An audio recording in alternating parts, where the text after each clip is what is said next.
তো এর আগের দিন যে ভিডিওটি দিয়েছিলাম রেজি গাড়িটার, তার যে ইঞ্জিনের সাউন্ডটা হচ্ছিল, তা আগের ভিডিওতে দেখিয়েছিলাম যে সিলিন্ডার পিস্টনটায় দাগ হয়ে গেছে, পিস্টনে দাগ হয়ে গেছে, লকার মানে খেয়ে অর্ধেক হয়ে গেছে। তো এগুলোই ছিল আওয়াজটার কারণ। তো সিলিন্ডার পিস্টন ব্লক পিস্টনটা কমপ্লিট চেঞ্জ হবে। কমপ্লিট ব্লক পিস্টনটা ফিটিং করে নেওয়া যাক। ফিটিং করে নেওয়ার পর হেডটা ফিটিং করব। হেডটা ফিটিং করার আগে কিন্তু নতুন ভ্যালভ দিয়ে তবে হেডটা পালিশ করার পর তবেই কিন্তু ফিটিং করতে হবে, নয়তো কিন্তু হেড লিকেজ করবে। তো এই যে নতুন ব্লক কিটটার মধ্যে দেওয়া আছে, ব্লকটা আছে, পিস্টন আছে, দুটো সার্ক্লিপ আছে। এর সাথে কিন্তু হেডের যে রাবার গ্যাসকিটটা থাকে না, শুধু থাকে দুটো গ্যাসকিট থাকে। সেটা হলো সিলিন্ডার গ্যাসকিট আর হেড গ্যাসকিট, এই দুটো গ্যাসকিট থাকে। তো চলো আমি আগে ব্লক পিস্টনটা ফিটিং করে নিই, ফিটিং করার পর হেডটা ফিটিং করব। তো চলো, ব্লক পিস্টনটা ফিটিং করার আগে কিন্তু আমি যে ব্লকের ভেতরটা কিন্তু ভালো করে পেট্রোল দিয়ে ধুয়ে নেব। পেট্রোল দিয়ে ধোয়ার পরে একটা পরিষ্কার সাদা কাগজ দিয়ে মুছে নেব। তো বন্ধুরা, আমি রনি, বাইক গুরু আরডিতে সবাইকে স্বাগত। তো আমার এই চ্যানেলে যদি কেউ নতুন হয়ে থাকো, চ্যানেলটা অবশ্যই সাবস্ক্রাইব করে দিও। আর যদি কিছু জানার থাকে কমেন্ট করো, ভিডিওটা যদি ভালো লাগে লাইক করো, শেয়ার করো। তো চলো কাজটা চালু করি।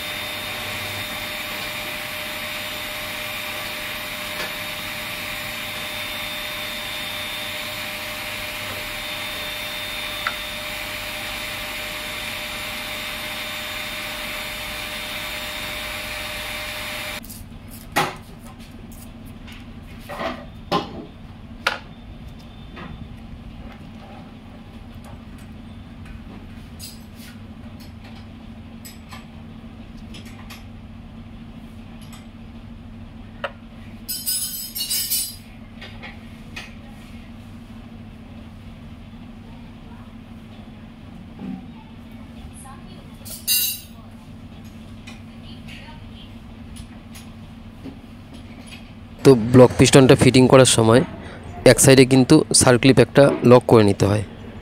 তো আমি যেদিকে টাইমিং চেন থাকে ঠিক তার উল্টো দিকে আমি সার্ক্লিপটা ওপেন রেখেছি।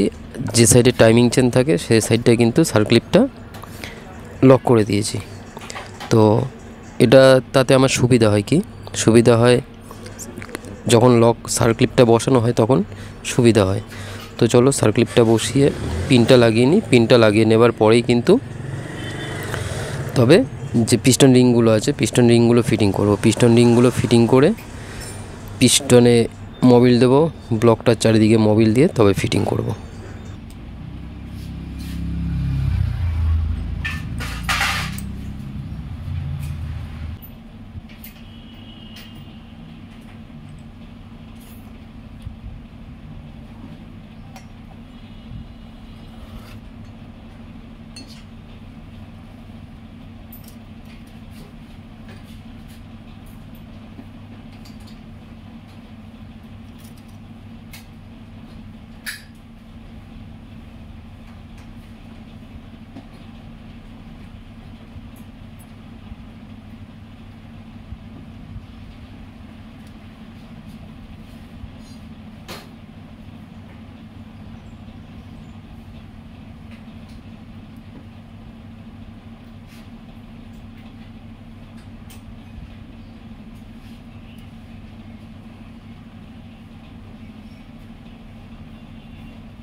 তো এবারে কিন্তু ব্লক পিস্টনটা ফিটিং করার পরে ব্লক পিস্টনটা বসিয়ে নিচ্ছি। আর যে সিলিন্ডার গ্যাস কিটটা অরিজিনাল গ্যাস কিটই ছিল, সিলিন্ডার কিটের সাথেই এসছে। তো এই গ্যাস কিটটা জল দিয়ে ভিজিয়ে নিয়েছিলাম। জল দিয়ে ভিজিয়ে নিলে কী হয়, ফিটিংটা ভালো হয়, কোনো লিকেজ হওয়ার চান্স থাকে না। তো চলো এবারে পিস্টনটা লক করে নিই, পিনটা লক করে নিই। লক করে নেওয়ার পর তবে কিন্তু হেডটা ফিটিং করব।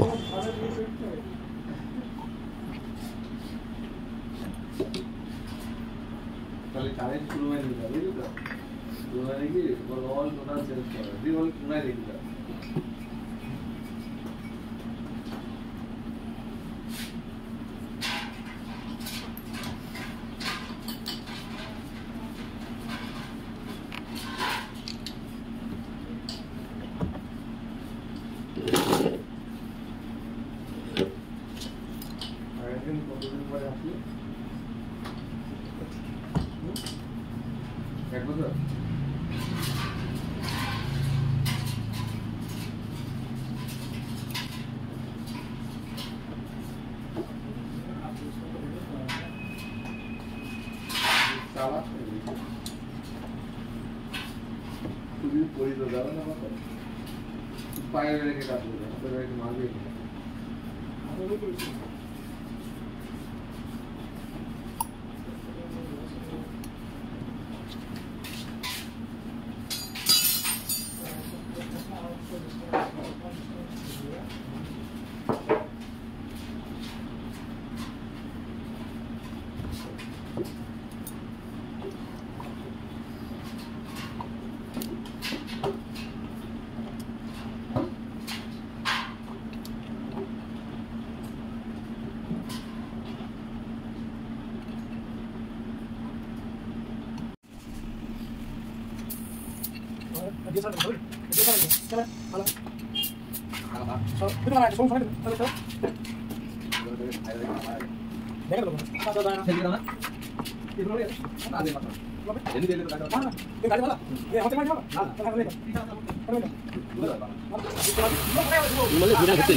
তো এই হেডটা ফিটিং করছি। হেডটা ফিটিং করার আগেও কিন্তু সেই হেডটা ভালো করে ধুয়ে নেওয়া হয়েছে, ভ্যালভগুলোও ধুয়ে নেওয়া হয়েছে।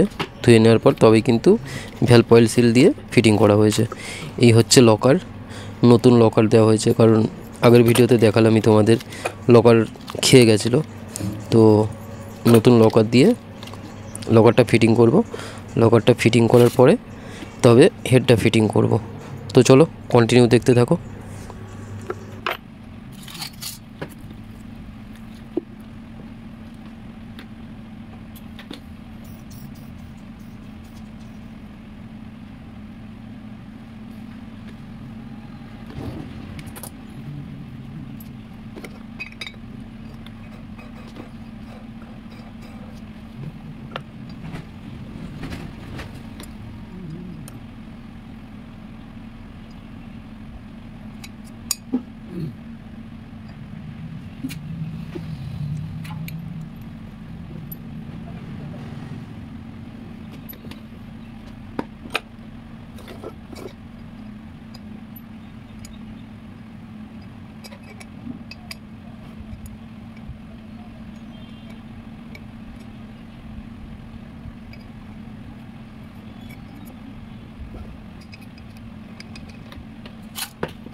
তো হেডটাও ফিটিং করার পর হেডটা কিন্তু আগে হেড গ্যাসকেট দিয়েছি, তারপর যে প্যাড থাকে টাইমিং চেন প্যাডটাও দিয়ে দিয়েছি। আর এই হচ্ছে টাইমিং স্পকেটের অ্যাডজাস্টমেন্ট। তো এই থাকবে অ্যাডজাস্টমেন্ট। তো ফিটিং করার পর দেখাতে একটু অসুবিধাই হয়, ওর জন্য কিন্তু খোলা অবস্থাতে তোমাদের দেখিয়ে দিলাম। তো চলো এইবারে টোটাল সব কিছু ফিটিং করা যাক। ফিটিং করার পরে মোবিল ঢালবো, মোবিলটা ঢেলে গাড়িটা স্টার্ট করব। স্টার্ট করার পর তোমাদের গাড়ির যে অরিজিনাল আওয়াজটা আসবে সেটা শোনাবো। তো চলো কন্টিনিউ ভিডিওটা দেখতে থাকো।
Dale, ¿cuánto para? Sí, ya, dale, dale, dale, dale, ahora ahí, dale, tú lleva, voy a mandar, ¿lo ahí?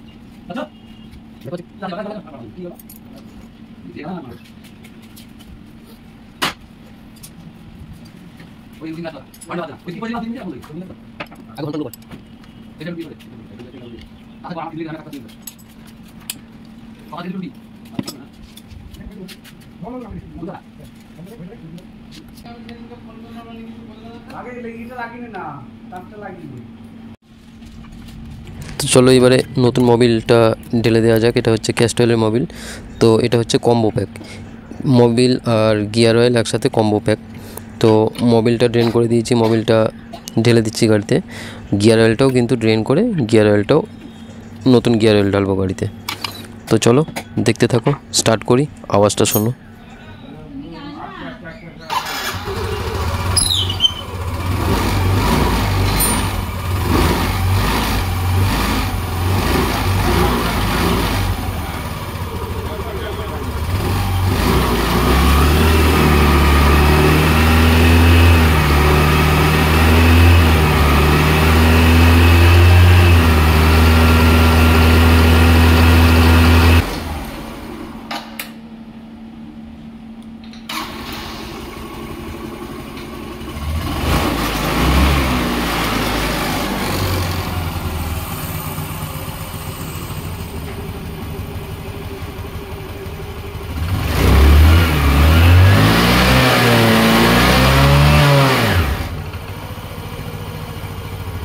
তো বন্ধুরা, আজকের ভিডিওটা এই পর্যন্তই। তো চলো, টাটা।